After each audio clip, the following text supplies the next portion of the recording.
An important industry for Canadians and Americans is inflaming rhetoric and creating divisions between the two countries. Canada should be exempted from any decisions the United States takes. Finance Minister Bill Morneau is reacting to U.S. President Donald Trump's doubling down on threats of hefty tariffs on imported steel and aluminum. Last week, Trump announced the U.S. would be imposing a 25% tariff on steel and 10% on aluminum.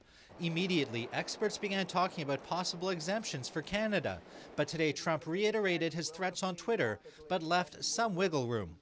Tariffs on steel and aluminum will only come off if new and fair NAFTA agreement is signed.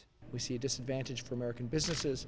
We see a disadvantage for Americans with potentially higher costs. And we see a disadvantage from a security standpoint as we see Canada, as a staunch ally of the United States, being integral to their supply chain.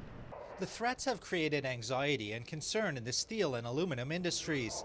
This Carleton University professor says Trump is targeting industries Canada has historically protected. So what he's really saying is, you open that up so we can have a good NAFTA deal where you do not protect those industries, and if you don't, I'm going to keep on hitting you. The threat of tariffs is creating uncertainty for business on both sides of the border. Most experts say there will be casualties if imposed.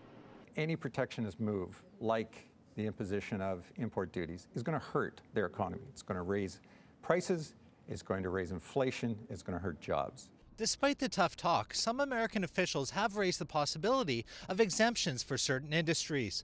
All questions should be answered on Wednesday, when the U.S. is expected to release the details. In Ottawa, Nigel Newlove, City News.